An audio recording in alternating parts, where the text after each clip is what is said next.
Now, guys, we have a great guest today with Walter Wofford out of Jackson, Mississippi. Now, when I was young and playing football as a young guy here, I used to look up to Troy Aikman, and that's kind of how I look up to Walter Wofford. Now, when I say this, I don't say it lightly. He is someone who you want to turn up the radio to right now or focus in on this conversation because he has done thousands of real estate transactions. Let me rephrase. He's done thousands, not hundreds, thousands. Well, let's not like 30,000. Don't give me too much credit. Yeah, but we're well over 1,000 houses in the Jackson, Mississippi area over the last 30 years. So that's a career. Well, that's still a lot of deals. So, guys, if you're in a low point, price point market, today's going to be a call that's going to be really good for you because Walter has created, I don't know if he created it, but we definitely named it after him because he's done so many. But he's going to tell you about his two-note system today. We're going to go into kind of how he does it in land trusts and IRAs. And then we have a special topic towards the end that he's now kind of gravitated towards and he's done really well with, which is Airbnb, and it's becoming more and more popular. But Walter, can you kind of tell him a little bit about Jackson? Because I know a lot of people cannot believe the type of deals that y'all are able to do down there, and it kind of blows people's minds when they're around the country in their market and then they hear kind of what's going on down there. Well, Jackson is in the center of the state of Mississippi. It's the capital. We have a city of Jackson, we've got the county, got the state government all within our town. We've got about 175,000 population surrounded by another 175 out in the suburbs. I mainly focus in the Jackson area. That's where I live. That's where all my family lives. And I'm all in on Jackson. So I'm trying to do what I can do to help tenants become homeowners in Jackson. I don't care about the suburbs. They can do fine by themselves. Yeah. Let me just tell you a couple of deals this morning. So Connor and I are doing this recording around noon. So I went out and looked at two properties. One is a bank foreclosure that we got notice of. One of my property locators said, "Look, I got an offer accepted from a bank that was foreclosed on. It was a 3-bedroom, 1.5 bath. I'd say it's about 1,100 square feet." In a C-minus neighborhood, okay? So we went out and looked at it today. He already had it accepted for $4,800, and I said, "No, you got to go back. We need a bigger discount." Because we went out there, we saw that the sewer line needed to be replaced because it was leaking. So he called up the banker and said, "Well, 48 is not going to work, but 25 will, and I'm sure we'll buy that house for 20." That's just, and what we'll do is we're going to spend $10,000, $12,000 in it, and we can rent that house for $725, or we can put a homeowner in there too. That's just what we do. So how about that for a day, guys? So he wakes up and he buys a house for $2,500. You say you bought another one today too?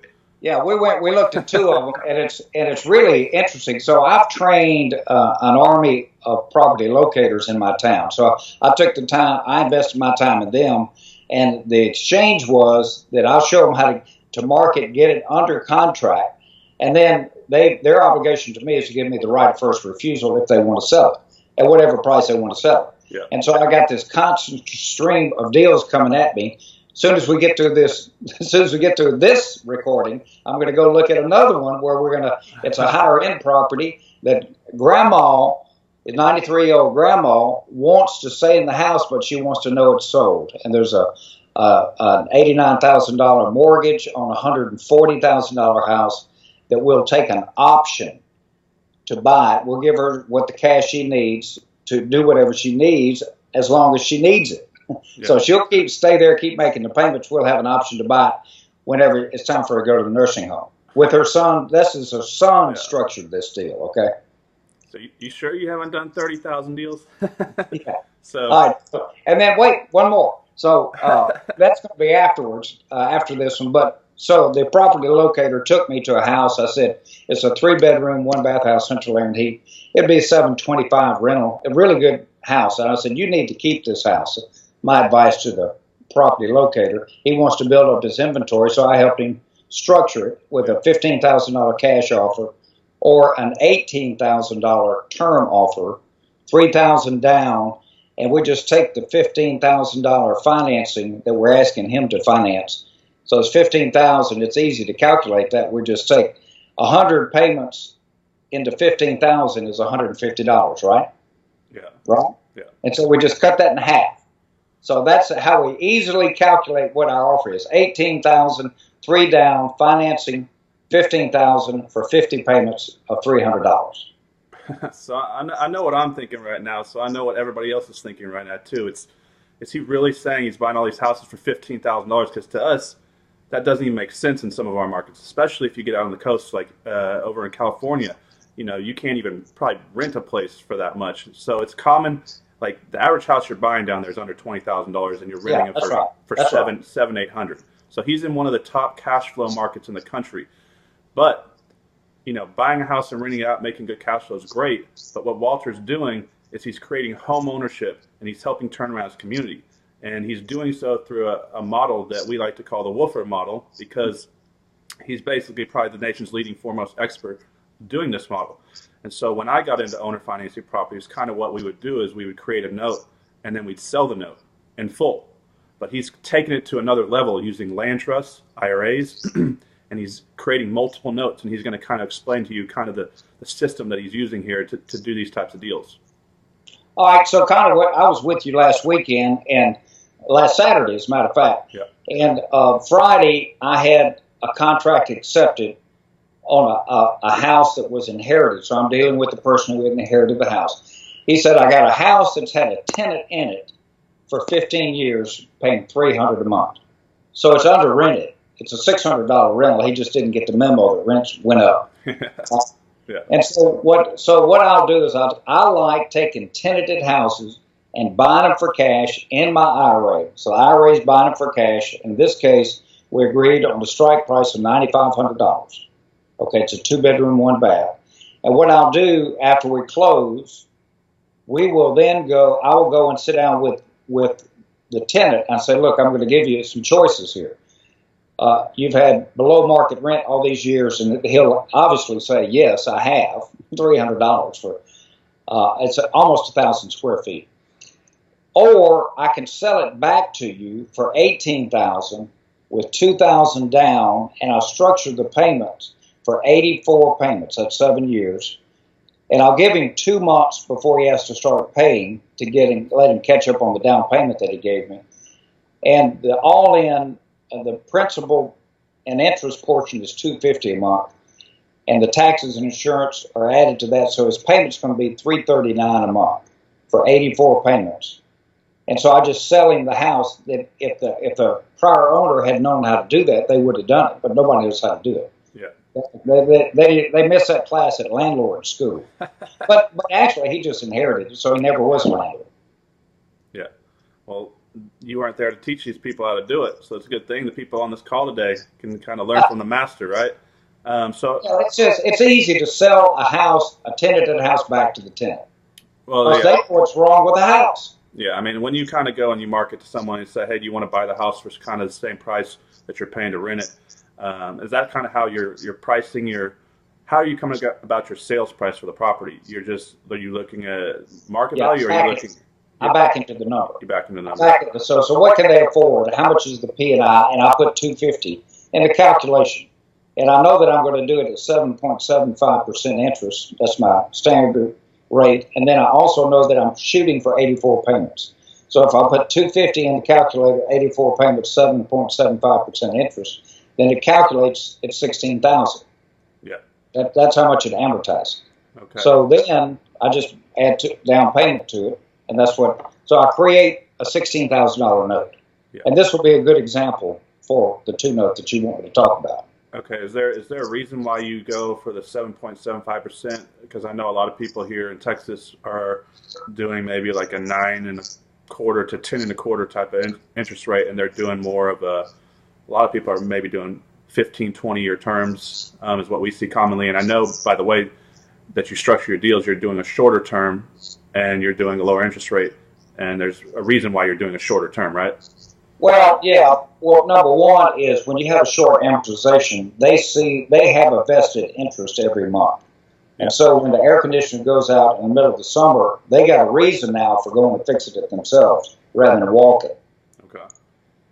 And now, am I leaving a bunch of money on the table? I'm sure I am, but it's good enough. I mean, the returns are good enough. We're just in a cheap market. And I assure you, there's nothing unusual about my skill to go buy houses in this market. Anybody can do this. Yeah. Anybody can do it. I'm just, but the financing piece is what we do. So we create this $16,000 84 payment note, right? Yeah. And so we split it into two notes. The first one would be for 60 payments, fully amortizing. And then then the second would be for 24 payments. Yeah. 60 and 24. That's 84. And so we can actually sell this note without much of a discount to get the cash back to go do it again. Right. And so when you're dealing with these small numbers, you might not need to sell it. But think about it just a minute. If I, as an IRA investment, if I bought this house for $9,500 from my IRA, of course I would use a trust. We always use trust when we're taking title. IRA is owned by the trust. Okay. IRA owns the trust. I said that wrong. And then, so title going to the trust, we own it, then we turn around, so we paid cash for it, $9,500. We turn around and sell it to the tenant for $18,000. Okay? Yeah. So they give $2 down, so $2 comes back to the IRA. So how much does the IRA have invested at that point? Yeah. And so it's $95,000 out, $2 back. $7,500 for a $16,000 note. Okay. At 7.75% interest. Guess what kind of yield that is? Pick a number. You're good, Connor. Come on.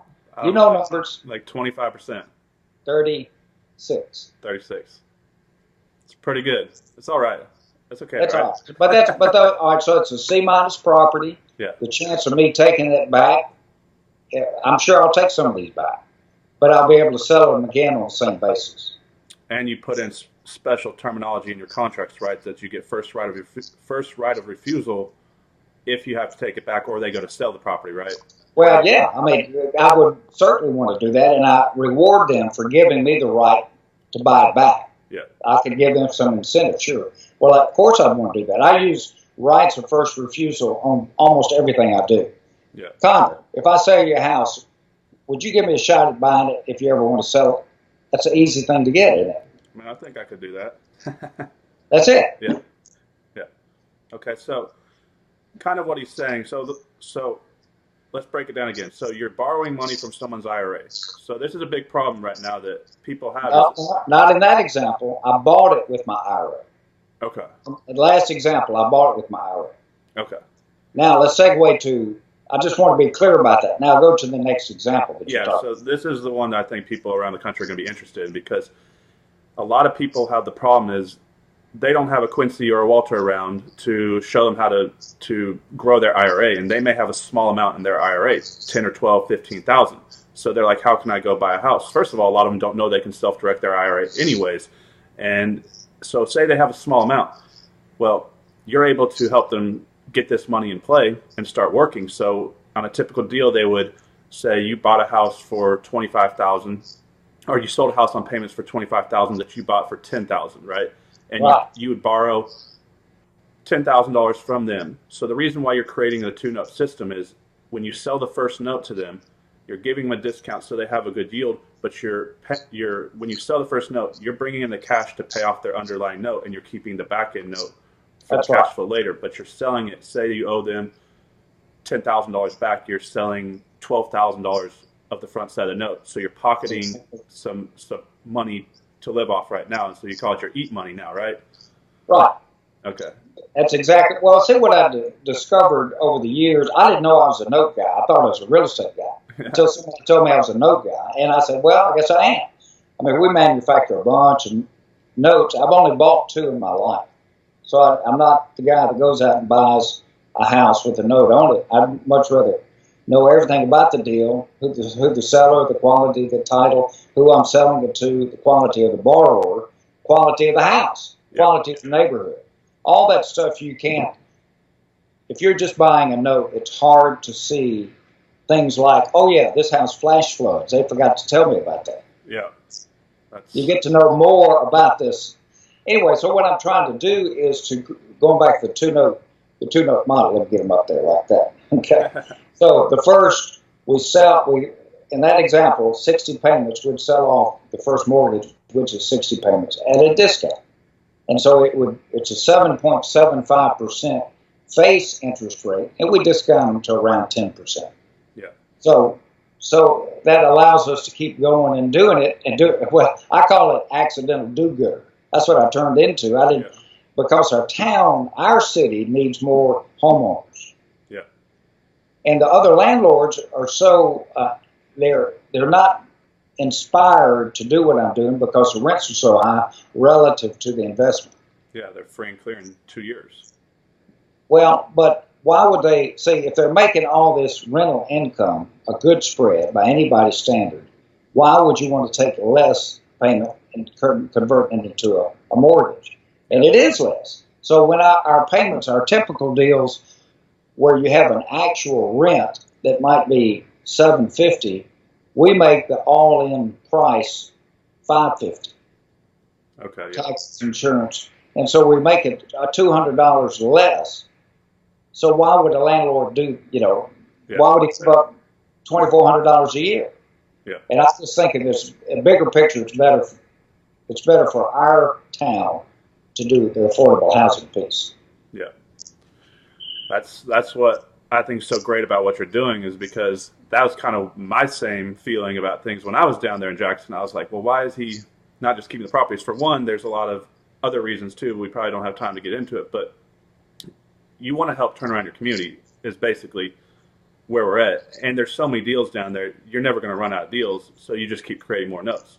So never run out. So here's kind of like how Walter can help a lot of people. So imagine if you were to go buy a note like this. First of all, you want to be feeling pretty protected. You want to feel safe in that investment. So wouldn't you like to have someone like Walter behind you in second position? So can you kind of explain to them how that process works for someone who is, whether they're working with you or someone else around the country doing something similar to this, why it's good to have someone that you can trust behind you in that second note position? Well, I don't make any money until you make money.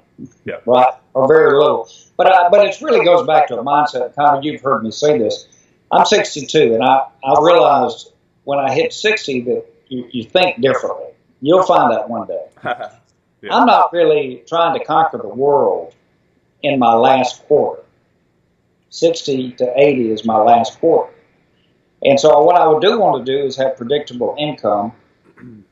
And so I'm pushing the income out in the future, these notes. So most of the time our notes are around 400 to 450 principal and interest. Mm-hmm. So I think, now how many of those would it take for how long to have a comfortable retirement? Because this is something you can do until the day you die. You can create these notes. Because I'm not fixing the houses. Yeah. I'm fixing the financing. Right. And they're on short-term payoffs. And also, like, if you look at just, let's use a situation like, of course, we don't ever want to think of the worst, but if something happens and you have all these properties, if you had like 100 rental properties that were going to get passed down, it's a huge headache for who takes over the properties. Whereas by creating notes, they kind of will peter out themselves and pay off. Or even there's, 2 years, 1 year, 3 years on some of these, it's, your family could just technically just walk away, or it'd be a lot easier to handle that type of situation. It's a self-liquidating asset. Correct. And that's probably why you're doing a lot of that, is you're thinking long term, because I know you do a lot about thinking about your family, which is, we can probably do a whole another call, maybe bring you and Quincy on an IRAs, and you instead of IRAs, inherited Roth IRAs for your grandchildren. So it's good to start thinking about, all the different aspects of what you're doing when you get in this business, because a lot of people are just so focused on, I got to get money coming in, I got to start building cash flow, and they're not thinking about, the backside and all the different outcomes that could come up. Well, let me hit on that, Connor, just a minute. So I know you have learned about the benefits of inherited IRAs, but both my grandkids, age 6 and age 1, have an inherited IRA. So that meant that somebody had to die and leave their account to them, a certain amount of money. And according to the rules, publication 590 of the IRS, just type in publication 590 irs.gov, and it'll pop it up, and you can read it. It's not much to it. But these accounts anything it earns during their whole lifetime is tax-free, both state and federal. Now, would you like to have a tax-free account for youngsters for their entire life that can be spent on anything? Yeah. And these rules have been around for many years. I'm not making this up. They've been around. I think they've been around since '74. Yeah. The inherited IRA rules. I'm going to go back and find that out, but they've been around for at least 20 years. Yeah. And so, but then even after they've been seasoned for 5 years and you inherit it, you can grow it tax-free and you can pull money out of the IRA separately than you would a normal IRA, and you don't have to wait to the distribution years of 59 and a half. That's exactly right. And I know a lot of people that live entirely out of their Roth IRA. They've created notes along the way, and that's what they live on. It makes their tax return very simple. Yeah. So how about avoiding taxes for all the deals you do? That'd be quite beneficial to a lot of people who are trying to scale their business pretty quickly. And I know you're good friends with Quincy Long over at Quest IRA, and he can help you do this. I mean, he's one of the smartest people I know when it comes to IRAs. I don't know anybody that probably knows more than him. But I want to kind of transition to something that you've been doing more of. And I know this was kind of a big deal just recently here in Texas because of the Super Bowl. People were doing was, Airbnb, VRBO. Some of these people were able to rent out their houses for literally $10,000 a week or more. And I even know somebody that personally rented out a beanbag in somebody's single room apartment for $150 a night. They literally rented out a beanbag to sleep in a corner. So I gotta get me some of those. Yeah, I knew you were gonna like that. I knew you were gonna be like, I can probably put 10 beanbags in this room and 10 beanbags in the other room. But so if y'all don't know what Airbnb is, you're basically, instead of leasing your property that you own as a normal lease would be per month, or and you'd lease it out for a year, X amount per month, you're now leasing the property per night, and you're able to create a lot larger cash flow on the property. Now there's more issues with the process of it. You have more turnover, and you're going to have to clean the property. You're going to have to do other things and more day-to-day keep up. But you can create a larger cash flow off the same property. Can you kind of go through and tell people what you're doing down there in downtown Jackson? All right. So Airbnb. Yeah. Okay. I think it's an unfortunate name, but it's describing short-term rentals. The reason these tech guys were out of work in 2007 in Silicon Valley, and they were also out of work, out of money, and they needed to pay rent. So they went, put up a sign at some techie conference, come stay on my blow-up mattress in my kitchen. Yeah. For X amount of dollars, and so that's how the idea began. And so it started out renting a room in your house. Yeah. That was the idea, kind of like couch surfing. It's free. But then it got a lot bigger than that over the years, and it's now in 191 countries. Okay. And they've done a good job of creating trust between the host family and the guest, because you're inviting people who you don't know into your family, into your home. Yeah. And so I accidentally stumbled in it because I've got a lake house that I could have rented for $1,300 to $1,400 a month, and have done that in the past, but I didn't have access to it. When I wanted to go out there and get on a boat, I couldn't use it, so I wanted to figure a way that I could monetize the house and have access. Yeah.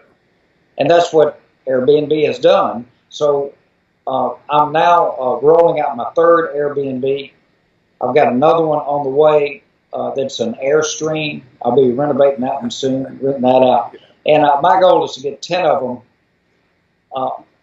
by this time next year, to have 10 of them. Now, it's intensive getting these things up and running. Yeah. So I want to tackle one at a time. Yeah, that's what I was going to ask you, because it's the lure is the bigger cash flow, but how big, how much time and how much of a headache is it to do all the extra? I mean, obviously, if you have enough of them, you can hire someone that's full time to come in and clean during the turnover, because essentially you're running you're becoming a hotel. Yes. Yeah, and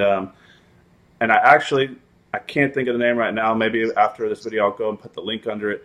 There is a company coming out. I think it's called like Air BNB or something like that. That's actually one of the first Airbnb property management companies that I've heard of, where they're actually, because I think we talked about this on the ship, it'd be a great idea to create a property management company to do this for all the people who have Airbnb properties, because that's the biggest headache. If the people are moving in, staying for one night and moving out, and then someone comes in for 2 nights and moves out, there's a lot of time. So if you've got 10, 15, 20 properties, you've got a lot of extra work that you need to do.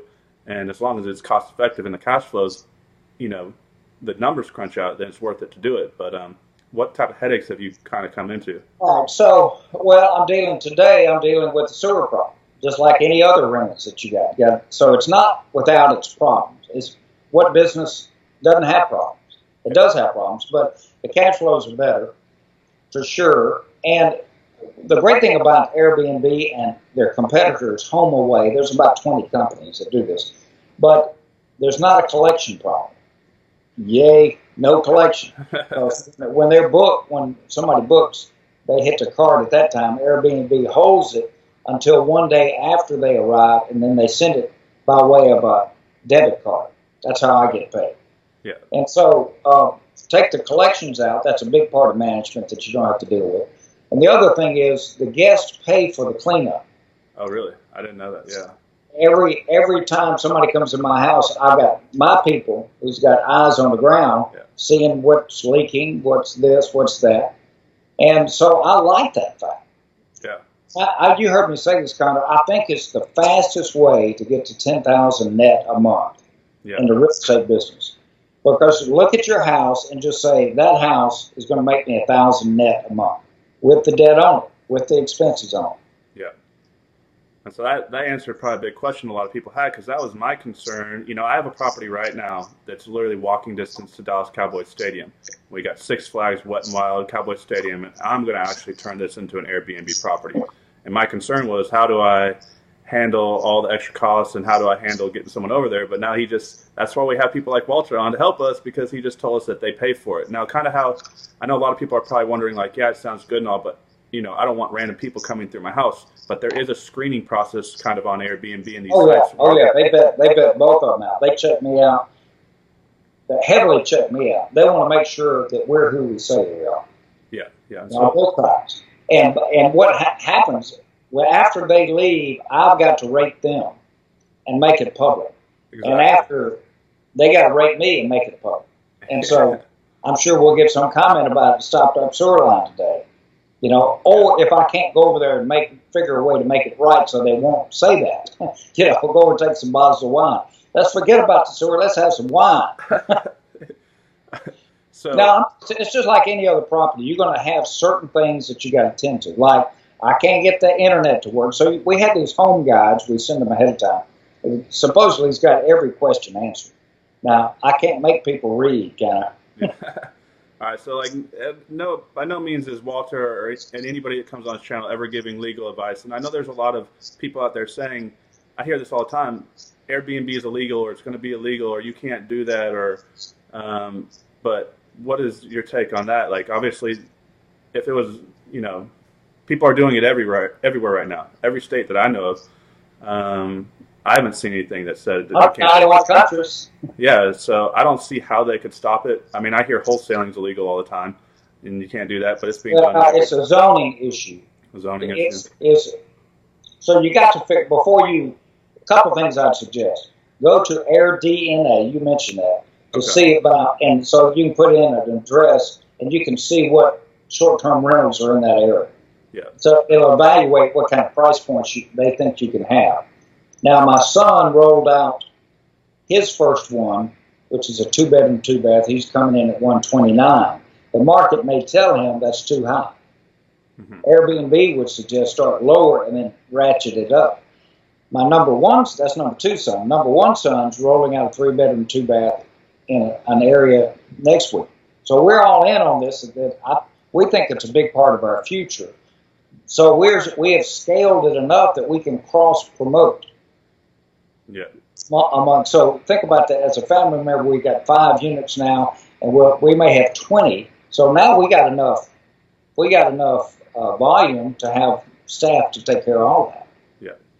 Okay. So kind of while you just pointed that out, so I know a lot of people are probably still thinking about the beginning of the call when they're like, I can't believe you can get houses down there for $15,000, $20,000. So I know a lot of people are probably, I know you have a few turnkey companies down there, and I know people are probably wanting to either link up with you and learn how to get their small amounts of IRA money working, or they may want to buy out-of-state rental properties in Jackson. So I know your son, independent of you, but he runs one of the largest property management companies there, which if you're going to be an out-of-state buyer, you just can't do it on your own. You have to have someone on the ground. So do you want to kind of tell them a little bit about what your son's doing there? Well, I got two of them. Both are in the property management business. Yeah. They're not under my umbrella. As a matter of fact, they manage my stuff. Yeah.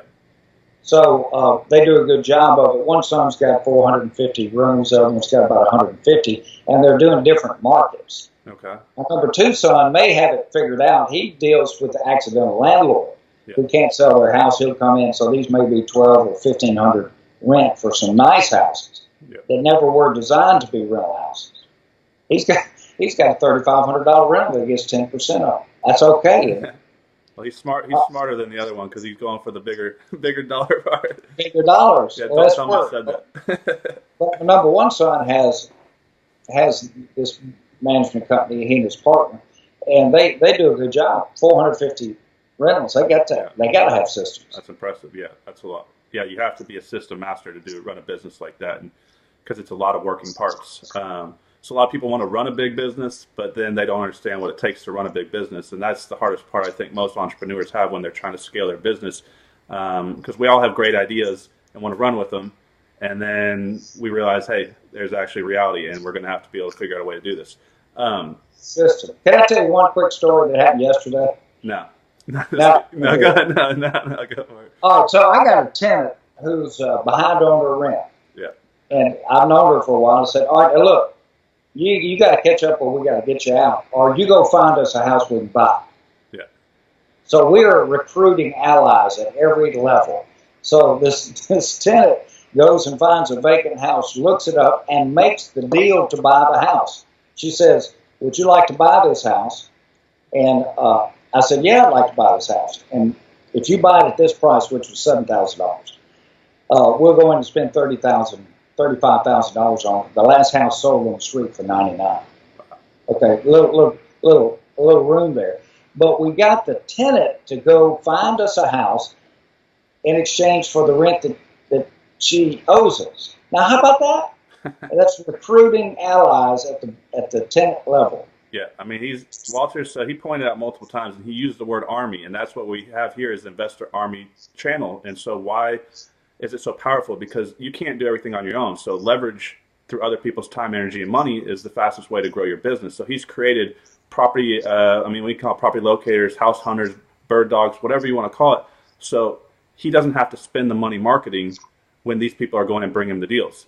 So I know my own business right now, we do a lot of marketing. It costs me sometimes $4,000 a deal when we're doing radio ads, postcards, whatever we're doing. When you have someone bring you a deal for free, I mean, there can't be a better way to find a real estate lead for a motivated seller right now. So think about that when you're trying to generate leads in your market, kind of leveraging your time through other people in your market. Now, the Financial Friends Network, I know you want to talk about this because I think this is great. So I go around the country. I've been to masterminds, I've been to boot camps, seminars, all sorts of things, and this is probably one of my favorite ones, if not the favorite one. Walter is a founder of the Financial Friends Network.